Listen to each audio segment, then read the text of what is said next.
Coming up, what an excellent day for a very powerful man.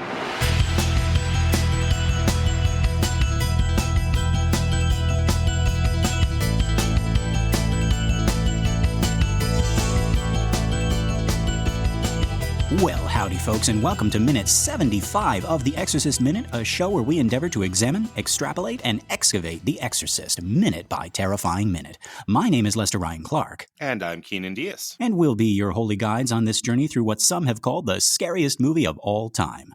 Okay, so our minute begins with Kinderman saying, "It isn't likely that he would fall from a window." And it ends with him saying, "If someone came calling between the time Miss Spencer left and the time you returned." Someone came calling? Who could come calling? It's like, he just has to come over. He can't operate a cell phone. No. Right, just clap once for "Will you marry me?"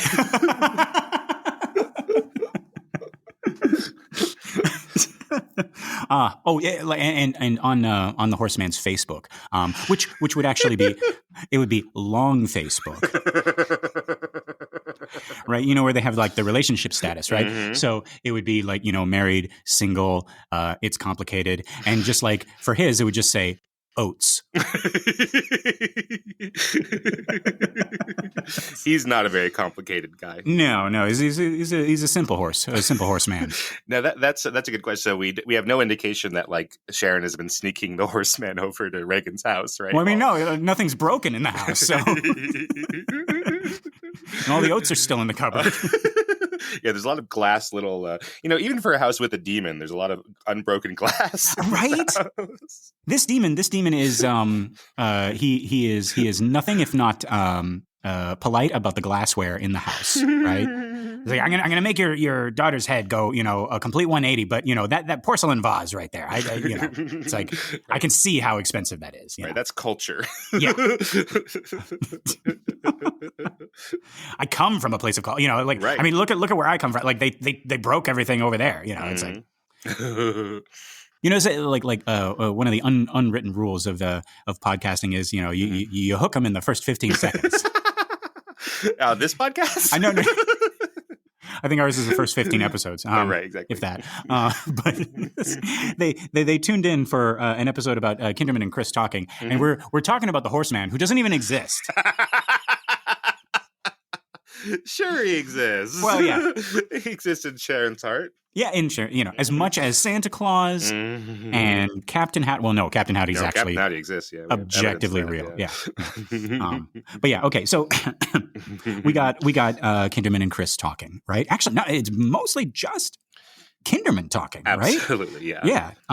You would think it'd be like one of the doctors, doing this long-winded talking time, but even in the minutes where it starts and ends with them, you got Chris talking in between, right? This, I think, is the first time where, not only is only one person talking, but it's all the same monologue, right? Yeah. Yeah, it's pretty wild, right? Like you'd think we'd have more of that, but I guess that just highlights the nature of some films versus others, right? Yeah, it's a very cinematic film. We compare it to Shakespeare a lot, obviously, if you're just joining us on this. Yeah. But if you're just on minute 75, guys. I'm like, where's this horseman? I miss it somewhere in there. But not all movies have a lot of soliloquies. Like, what's the where's the line between a monologue and a soliloquy? Do you know? Fuck. Like, is there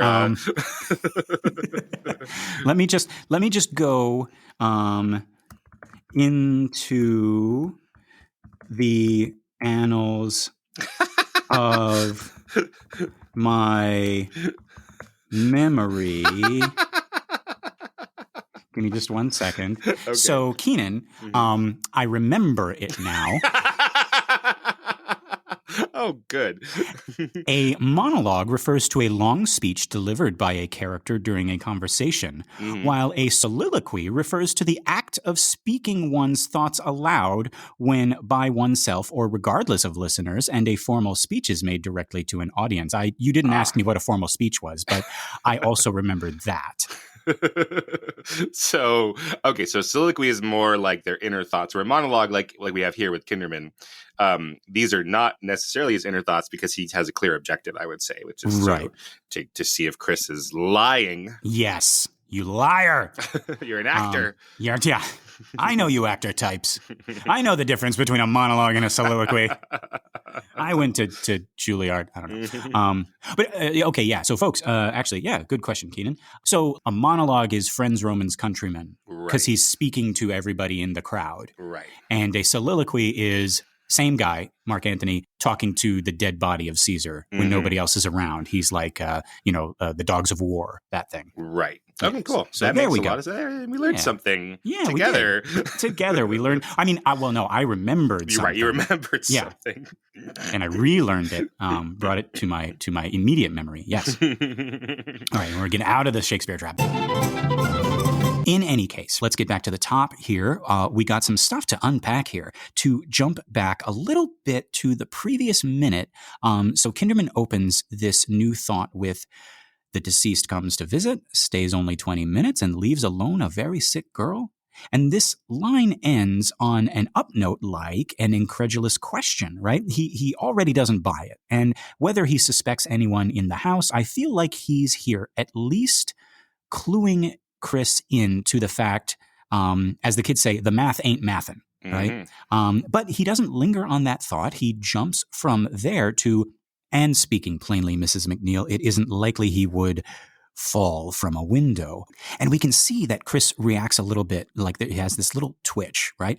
But again, the way that he says it, right? That last part, fall from a window, right? He says it like that's what was in the report. And he's like reciting it back almost sarcastically, but like sarcastic gentle, if that makes any sense. Almost like, come on, you agree that this sounds improbable, right? I think I've said this several times. Like, I don't know how improbable it is that Burke Dennings falls out of a window.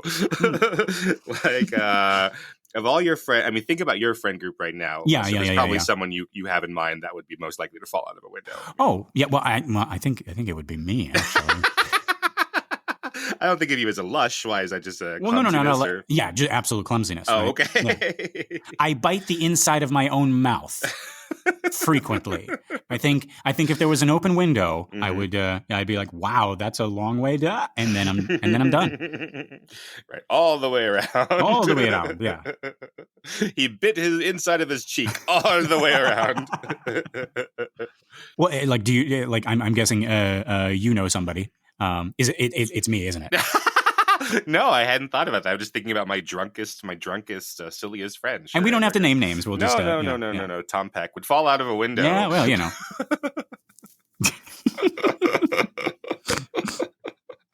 and somehow hit the stairs that are like 30 feet away. Yeah, if anyone could, it'd be him. All right. Well, there we go. We got Tom. We love you, buddy. Stay away from those open windows. Right. Yeah. So he finishes with that fall from a window, right? And now from there, it almost looks like he comes across a new thought. He's doing this thing. He's not looking at Chris. He's looking at his own thoughts, right? Again, folks, like make note of this. We got another character looking at something which we cannot see, right? Remember before we had characters looking at nothing but looking at it intensely, right? But Kinderman's a little different. He's not staring into like an existential abyss, right? He's not looking into the demon plane, right? He's just looking at his own thoughts, like piecing it together for himself, the way that you would do like a jigsaw puzzle, right? He's got a mental jigsaw puzzle, right? But here's the thing. This is all fake. Right. This is all for show, folks. He is doing this in front of Chris on purpose, as if he is just piecing it together for himself, right? He says, besides, a fall wouldn't do to his neck what we found, except maybe 1 chance in 1,000, as if he's just realizing that, right? But he, like, before he set foot in this house, he knew what he was all about. He knew he was going to say that line, probably. He knew he was going to say that line, right? Maybe even, like, practice it in front of a mirror. I don't know. Absolutely. Right? Yeah. Now, what did you make of this, Kynan? Like, does this seem a little bit like overly cruel to be doing it like this in front of her, to be piecing it together like this, talking about his neck, talking about like all the gruesome details and everything? Yeah, absolutely. I think that is his tactic, right? He's it does seem cruel, but then, you know, he could probably play it off like, oh, I'm just an old fuddy-duddy. I'm not realizing how cruel it is. But like, I think it's a test, and I think that Chris fails the test. Okay. Because if I were to go to you and talk about your good friend Tom Peck who fell out of the window, Still miss him. Right, and I said, oh, he broke his neck, and that's the only way it would happen, right? Like if I were to say that to you and that just happened, you would not react the way that Chris did, which is Chris just kind of like nods and takes it, right? I think the point is that you're supposed to go, oh God, like this is my buddy, like gross that you say that, yeah.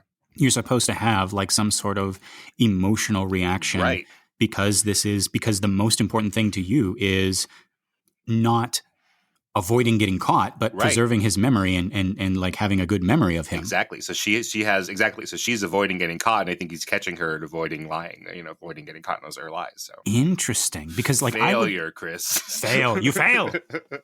And then Burke comes out from behind the wall. He's like, this was all an elaborate ruse. I'm casting for my next show. And Chris, I love you, but you just can't do it. You need to. Where's the actor from bygone years?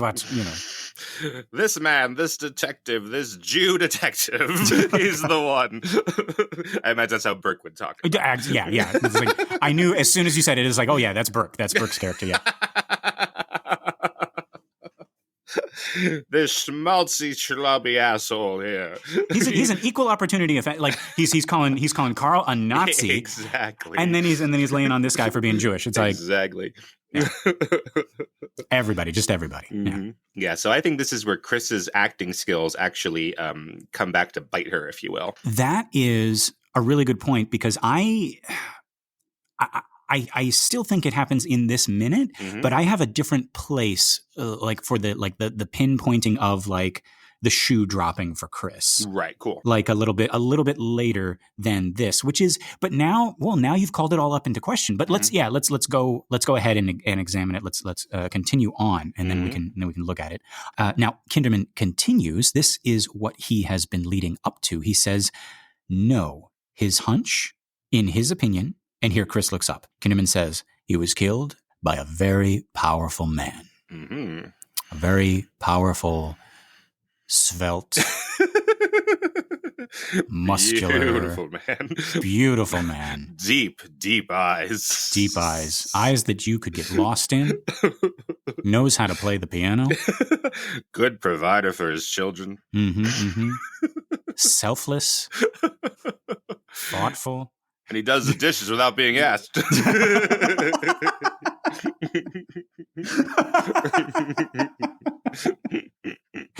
And Chris is like, Detective Kinderman. He's like, Kinderman, I think you're working through something there.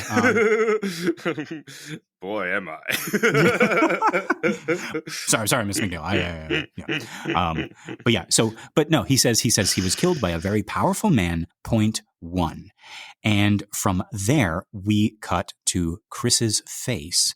And Kynan, folks, like we were trying to figure out, like, when does she realize? When does she suspect? And I think this shot right here is meant to show us just that, right? And we see that this shot starts with her looking down and away at nothing. She's got a hand to her mouth, and then her eyes flick up to him and then back down as he continues the fracturing of his skull, point 2, plus the various other things we mentioned, right? And he's saying this, as he's saying this, the camera, like Kinderman, is drawing closer and closer as realization dawns. Her daughter killed Burke. So Kynan, you are thinking, based on what you just said, you think like that the shoe dropped for her a little bit earlier.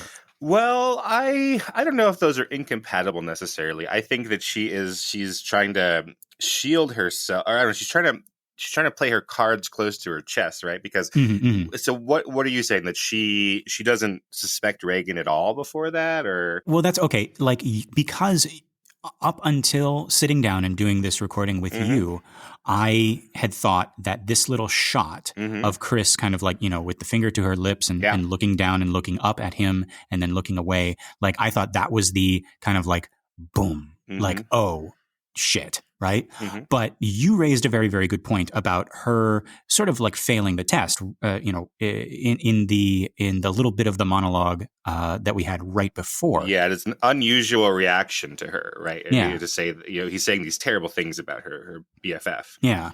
So, yeah, I mean, but you're also saying that they don't have to be mutually exclusive like this, because this is all in the same moment. Yeah, I don't think they have to be mutually exclusive. Yeah, it's all right back to back with each other. But then if she doesn't think that Reagan, if she has no inkling, like maybe this is where she's really like solidifying the idea that this is true. But if she doesn't have any suspicions of Reagan, then why does she act so strangely when the policeman comes around, Right. It like, and now I'm wondering, I mean, like, folks, our brains are so, they're like ogres. They have layers, right? No, not like ogres, like onions. Like, oh, that's what ogres are like onions. So ogres are like onions. Yes. No, I'm being Shrek. Shrek is like, I don't have layers. But no, so what I'm saying is, like, have you ever known something before you knew it? Mm-hmm. Right. Like, or suspected something before you even suspected it, right? Mm-hmm. Like, it almost seems like there are 3, maybe even 4 levels of finding something out, right? It's like, oh no, that couldn't possibly have happened. And then you have the moment where Kinderman sort of like confirms it. And it's like, oh, this could have happened. And then, we're going to get the moment later where it's like, oh, this did happen, right? Once we get to like, do you know what she did, right? Now, I think that you're really right to talk about this moment that we see here with Kinderman, because as you say, the camera is doing some really interesting stuff. It's a very slow zoom in on both sides. And we're going to move in on Kinderman very, very slowly as he sort of lays out. He's pretending not to have any ideas, and he's going to lay this out, and then we're going to reach a point and the camera's going to slowly start zooming out on both sides. Yes. It's very, very neat. Yeah. And no, you're absolutely right. Yeah. The camera's doing the same thing to both of these characters. But I feel like it's conveying something different for each of them.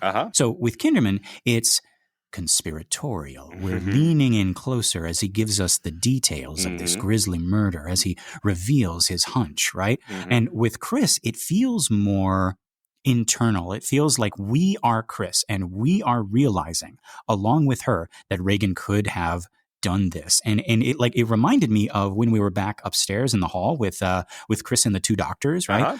It was a very similar thing. We had the camera moving in as we stared at Dr. Tanya's beautiful baby blue eyes. Strong arms. Strong arms. He does the dishes, let me tell you. And like he explained the next medical procedure, and then we cut to Chris and we move in closer on her as she takes it all in, as she realizes what Dr. Tanny is saying. So just like here, right? This is the second scene I can think of where the camera moves in on one character as they're explaining something to Chris, and then we get a shot where the camera does the exact same thing to Chris as she is internalizing what is being said. Yeah, and it's like so on Kinderman's side, I like this. It's like we're getting closer, so we're really focusing on like being more in simpatico with him, and then on Chris's side, it's like the walls are closing in on Chris. Yes. Yeah. Oh, that's a perfect image. Yeah. Movies are neat. Movies are so cool. Y'all, movies are so cool. we should do like a thing where like we talk about them, we examine, extrapolate, and excavate. Yeah. Yeah. I don't know. I wonder if there's a market for that. But yeah. So now we cut back.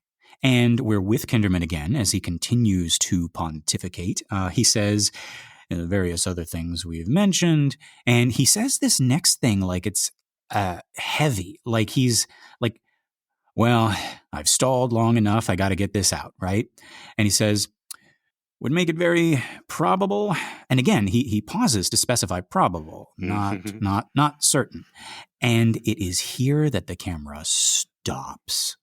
We may even have forgotten that it was moving in at all, but now it stops just before he drops the bomb that the deceased was killed and then pushed from your daughter's window. Obviously intentional. Am I right? Like some kind of like unconscious catching of our intention, of our attention, right? That like, the camera stops. Mm-hmm. And again, folks, all the while he's saying this, he's doing that inward look, which now I can't tell for sure is an act or not, right? Like that's how good it is. The thing about Kinderman that I remember from the book is that his mind is always working, always making new connections. So I can see him coming here with the intention to sort of like trick Chris into opening up, but then also being unable to not play out the scene in his mind as he's describing it, because that's just how his brain works. But I do still think there's a touch of theatricality to this as well. Like a theatricality in him, like in Kinderman? In Kinderman, yeah. So, obviously, Lee J. Cobb playing Kinderman, but Lee J. Cobb is playing a role that is playing a role, right? Yeah, he's an actor as much as Chris is, I think, yeah. Yes. I think I've said this before. Like I heard someone describe their ex-partner as like she was an artist without an art. Like she was a an artsy person, but never had that outlet. And I wonder if Kinnaman is that type of person, right? He's like, yeah. Oh, he missed his calling for sure. Yeah. It's like, oh, finally an excuse to wear makeup, as Chief Wiggum says when he gets to be in Streetcar the Musical.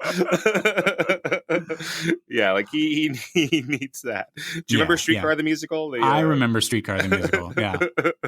Oh boy. Yeah, I've gotten to go to New Orleans a couple times for movies and like to make movies and then to see the movie that we made premiere and stuff. And all I can think about is like New Orleans. It's this terrible song of New Orleans, like pirate stink and scum. And it's also, if you want to go to hell, you could take a trip to the Sodom and Gomorrah on the Mississippi, New Orleans. And folks, just remember, a stranger's just a friend you've never met.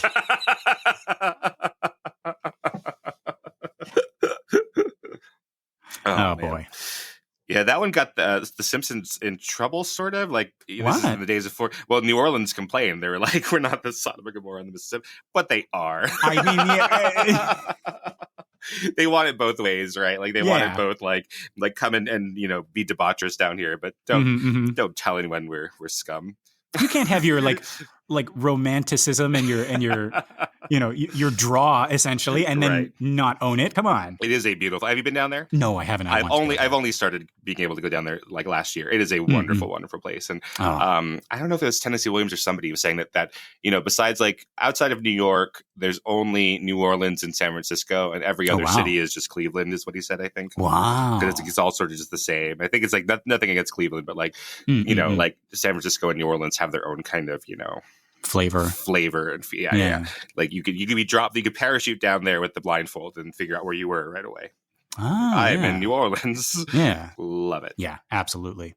That would be it'd be like Las Vegas saying it's like no, we're not Sin City. Come on. Right, what happens here stays. You're gonna lose all your tourists. What are you doing? Right, don't tell anybody what is possible here. Yeah. Anyway, don't let anyone know there's gambling here in Las Vegas. It's embarrassing. No. Yeah, I don't know how much of a Simpsons song, I don't know how much of an Elvis song we're allowed to sing before we get. Oh yeah. That wasn't Elvis. That was Kelvis. Good old Kelvis. Okay, we were talking about Kinderman's theatricality, right?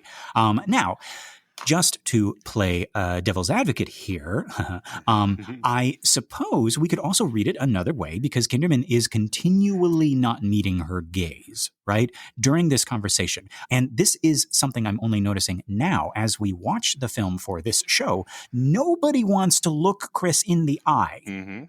We got 88 doctors.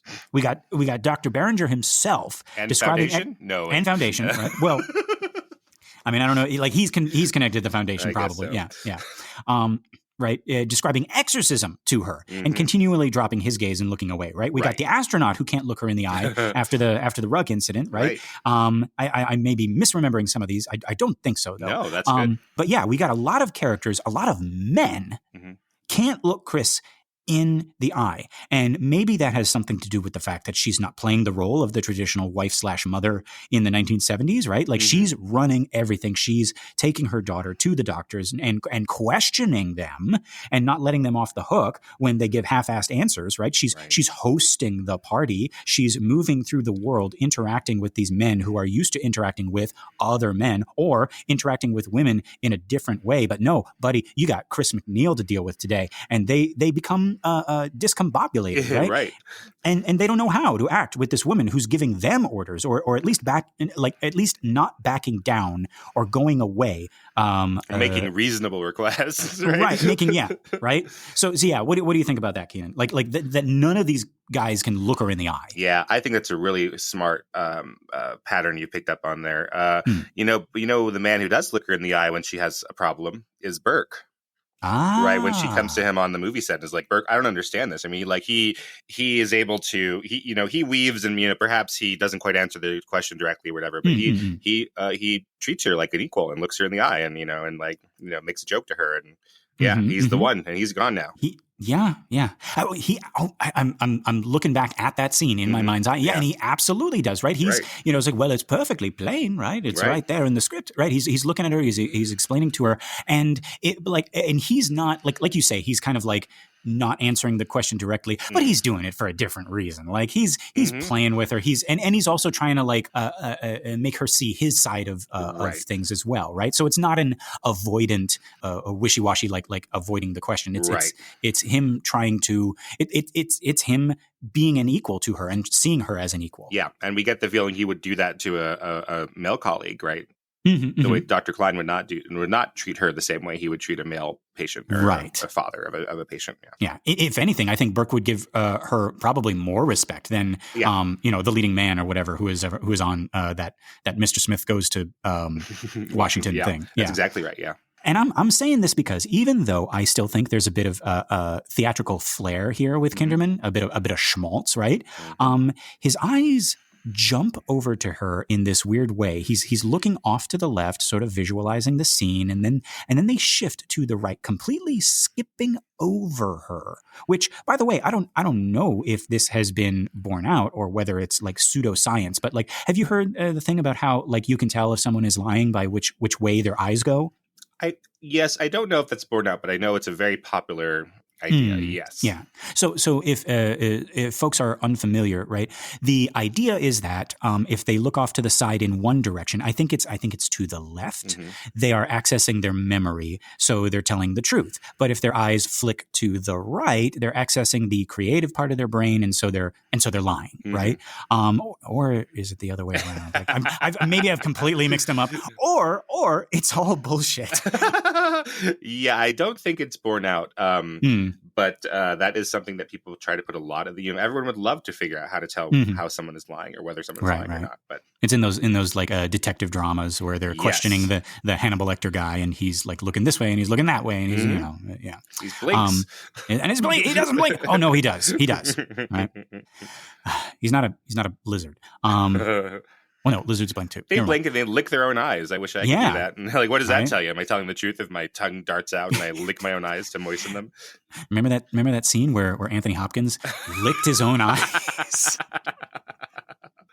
And Michael Caine has this thing. So Michael Caine, who taught us acting, Michael Caine, yes. both of our first acting teacher in his book, right? Yeah, he talks about when I read that book, and he was like, the thing you have to remember to do is to never blink. And I'm like, what? Like, oh God, I blink all the time, But he says, yeah, in your close-ups, you have to never, ever, ever blink. And don't think about not blinking either. Don't do it. Especially those scenes where your partner is just blowing puffs of air into your face. Yeah, he says like blinking will kill you as an actor, and then having blonde eyelashes, which I don't have that problem, but you do, I suppose. I do. I have blonde eyelashes, and recently I have discovered I look in the mirror and I look like an alien because I have blonde eyebrows now, and I'm like, when did this happen? Because I don't think it was always the case, but suddenly now it looks like I have a much larger forehead. than I did, which is great because I had a really small forehead. So now I'm like, but yeah, I'm gonna next time I step in front of the camera, I might have to make those pop a little bit more. Yeah, I guess it's just mascara is his solution, right? Yeah, that's what he said. He said mascara for the eyelashes, and I guess like a little eyebrow pencil for the eyebrows. Well, as always, thank you, Michael Caine. Michael Caine. Which sounds like a Cockney person saying, my cocaine. Have you seen Michael Caine? Oh, I've seen Michael Caine. But do you know where Michael Caine is? My absolute favorite, Michael Caine. Yes. This isn't Michael Caine. That's a bear's cocaine. And Cocaine Bear just ends with him saying, Master Wayne. Let me tell you something. Some people just want to watch the world burn. Some bears just want their cocaine. Yeah, some bears just want their cocaine. Let me tell you, I had a friend bear, and he drowned in the river. They tell you what it feels like. It was agony.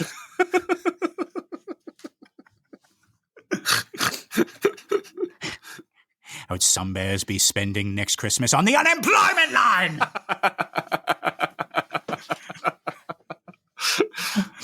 That's a Muppet if anyone that's a yeah. So anyone wondering what the hell we're talking about. Yeah. It's just Muppets. Don't, if you're ever wondering what nonsense we're saying and we haven't clued you in, don't worry, it's just Muppet stuff. Yeah. It's Simpsons or Muppets. It's one of those two. Right. Yeah. And we got both of them. Look at that on this episode. Okay.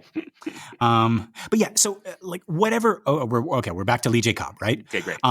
Whatever he is doing here, Lee J. Cobb is doing it well. So well, in fact, that we were able to have something to talk about in this minute with just him talking. And again, I'm surprised we haven't come across more of these, right? Mm-hmm. But I'm always worried, like when I'm listening to another Movies by Minute podcast, and I'm so impressed with how much information they can get from just like, I don't know, what some folks might think of as a boring scene, like with just a guy talking, right? But no, they manage it, and I'm glad that. Well, I hope that we were able to do that too. But yeah, so yeah, just a little aside here about forensics, I guess.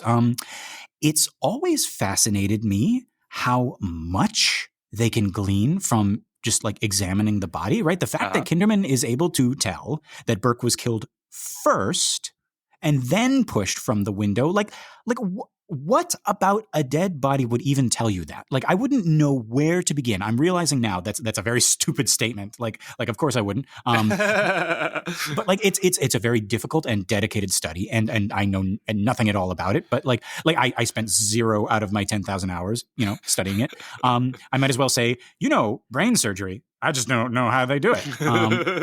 How do you ride a horse, Sharon? How? Oof, okay. Ladies.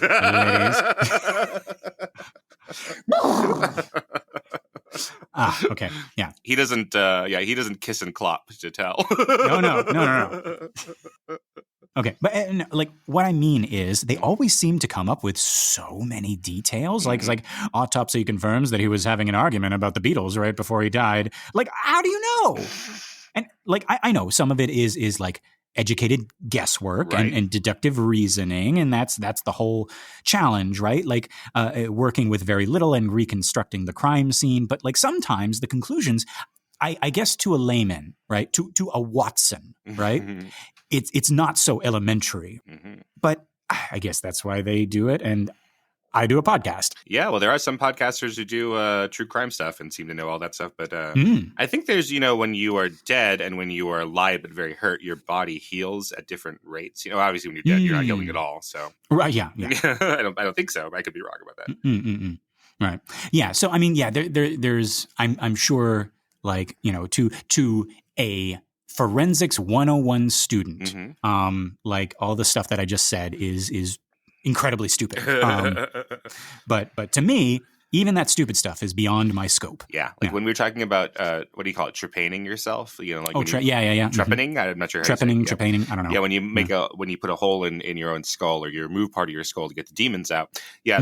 That's how I understand it. Anthropologists have they could see it healing, so they know it's not like, oh, this person has died and then we crack open the skull and take some out of it. Right. Like we could see the body has been alive and is trying to repair that.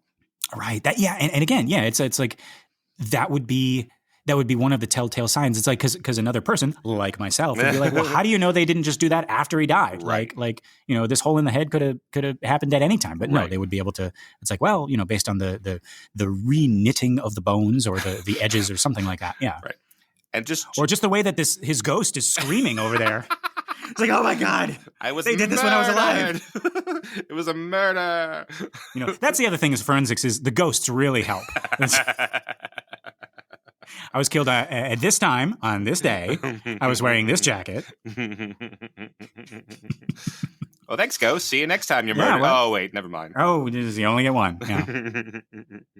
And some ghosts, they're the little chatterboxes, but and then some of them, they're like a combination safe. They just don't want to. They don't. They're very tight-lipped. A little clammy, yeah. Mm-hmm, mm-hmm. Well, they're all clammy. I mean, Okay. So Kinderman concludes that Burke was killed and then pushed from Reagan's window, and then confirms that there was no one else in the room except Reagan. He is getting right to the point here. Like there's like 2 house visits and a scene back at his office before he finally decides to face this possibility, which he also does not want to be true.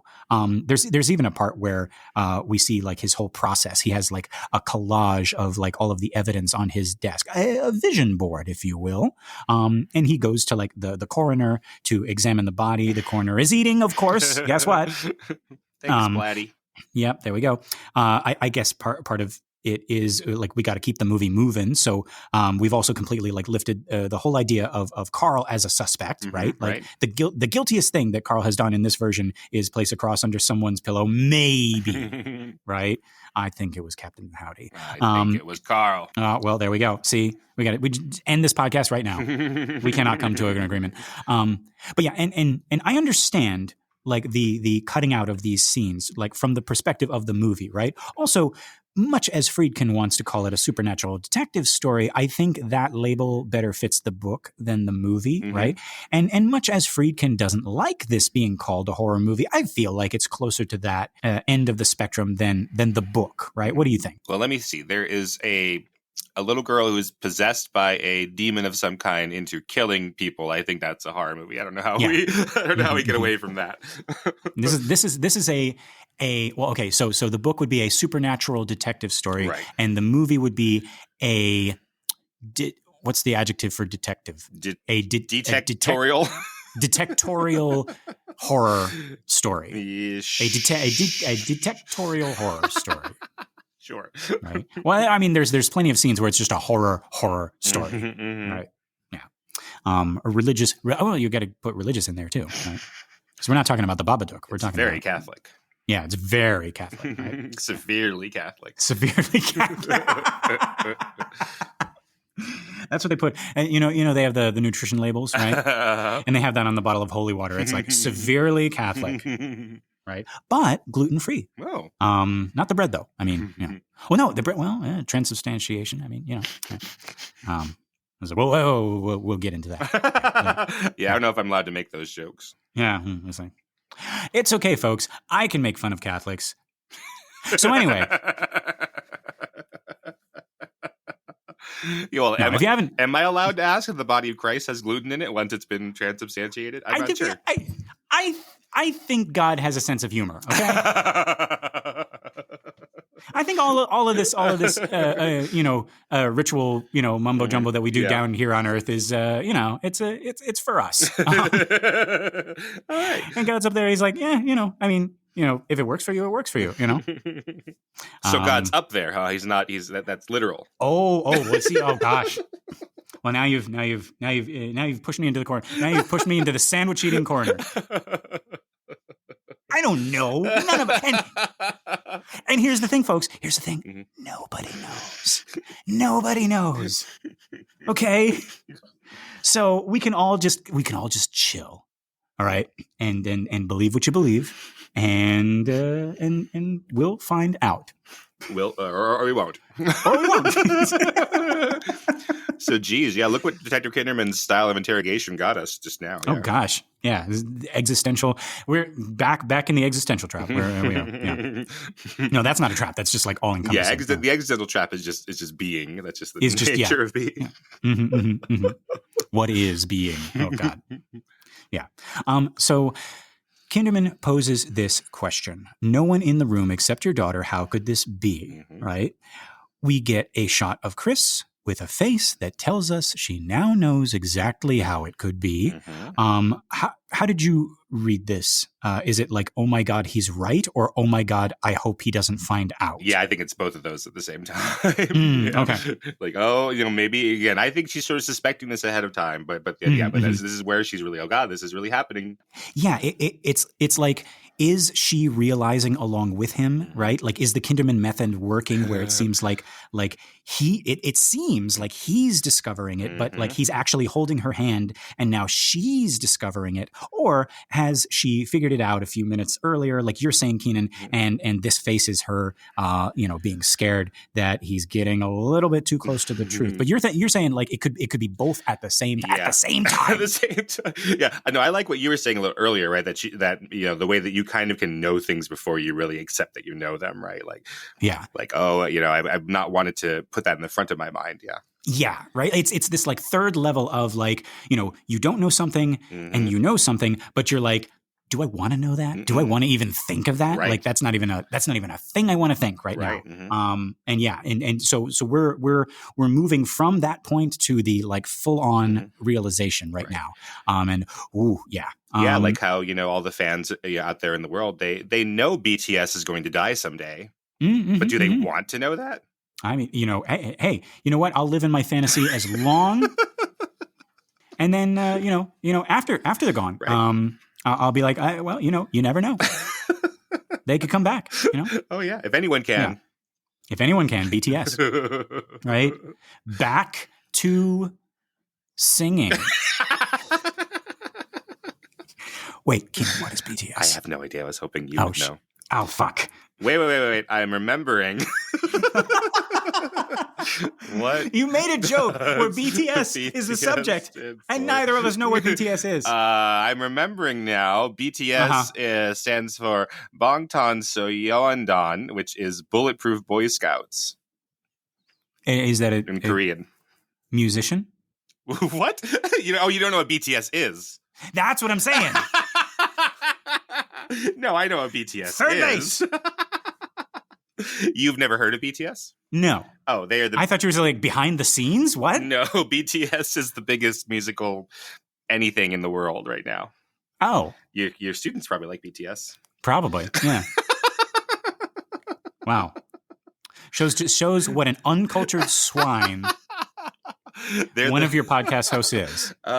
We have a wide demographic. I'm sure that not everyone that listens to us knows what BTS is. And yeah, Sure. They're the K-pop boy group. They're like the K-pop boy group. Right. They were so important to the South Korean economy that they wrote a law that said that they didn't have to go into conscription like everyone else, because to put them through conscription would be to lose hundreds of millions of dollars for the Korean economy. But then that's been changed now. So they have had to break up a little bit, sort of, and have them go into the army. Wow. Okay. Well, there we go, guys. BTS. Bulletproof Boy Check Scouts. them out. Yeah. I mean, they probably don't need our help.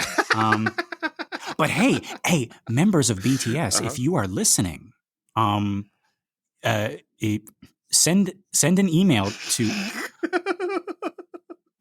Africa.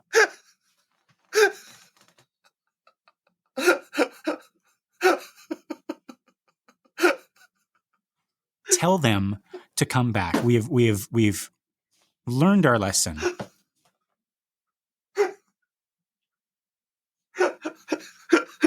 That's so stupid.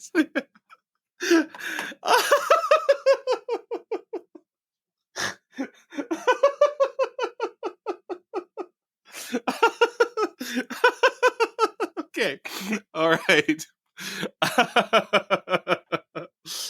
That was a bucket list triumph there, folks. I made my co-host unable to breathe. And now he sounds like Mercedes McCambridge. Oh my God. Being at Okay. All right. let's continue on. I don't know if anyone's gonna think that's funny, but that's except for me, that's so funny, Lester.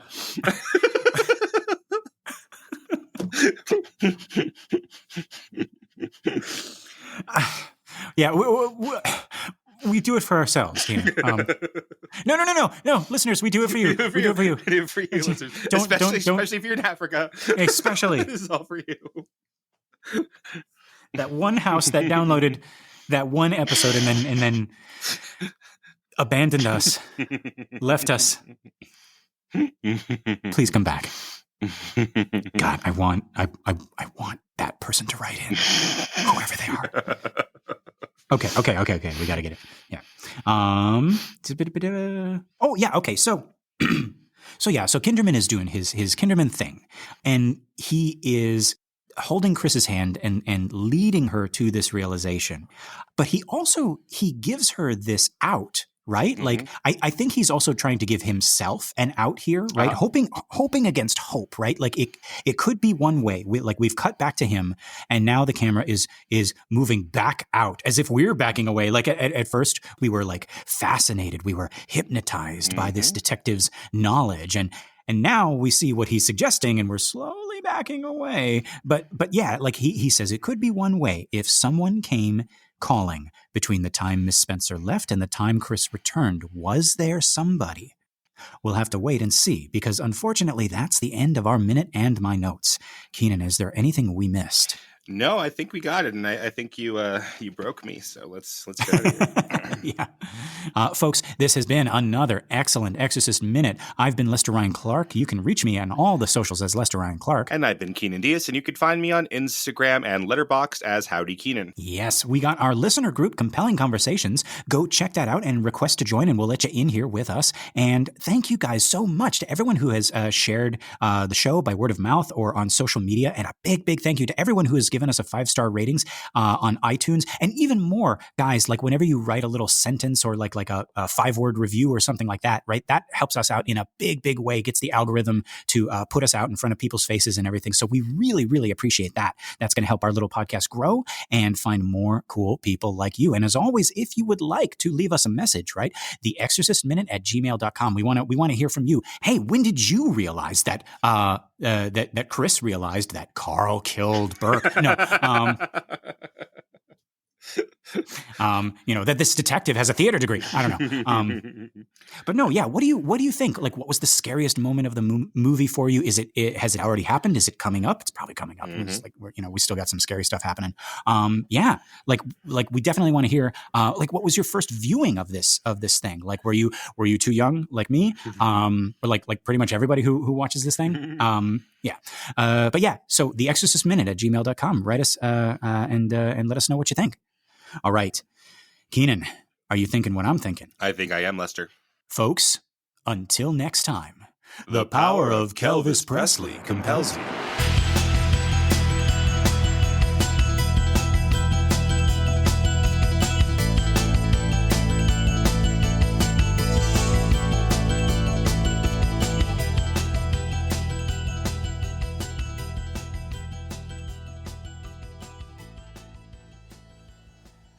You ain't nothing but a flamingo.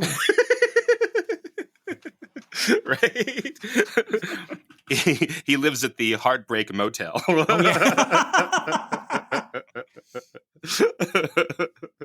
yeah. This bed's shaking and I can't get it to stop shaking. Somebody already shot the TV. I can't. Right. And he says, we can go on together with suspicious minds. Suspicious minds. Viva Atlantic City. All right, let's try not to get sued. No, yeah. Don't you let my podcast get sued. I don't know, like blue suede shoes. I don't know. I got you. Yeah. It's funnier when you explain it, guys.